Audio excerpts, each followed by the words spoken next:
বিএনপির একজন কর্মী হিসাবে আমি বিশ্বাস করি রাজনীতির মূল উদ্দেশ্য কেবল ক্ষমতায়ন নয়, বরং রাষ্ট্রীয় উন্নয়ন এবং জনগণের অভিপ্রায়ের বহিঃপ্রকাশও এর একটি অবিচ্ছেদ্য অংশ।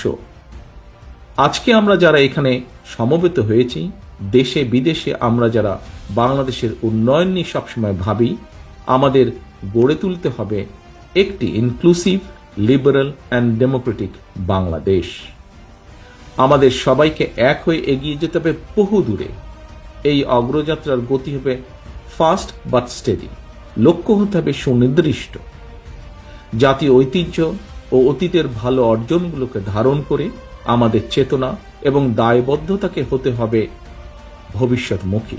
গণতান্ত্রিক ধারার রাষ্ট্র পরিচালনায় আবদ্ধ থাকলে চলবে না। শুধু আমাদের উৎসাহ দিতে হবে আধুনিকতাকে, বরণ করে নিতে হবে অভিনবত্বকে, সামনের দিকে দৃষ্টিপাত করে আলিঙ্গন করে নিতে হবে সমাজের বিভিন্ন শ্রেণী পেশা মানুষের চিন্তাধারাকে, যা পরবর্তীতে পরিবর্তন করবে রাজনৈতিক সংস্কৃতিকেও।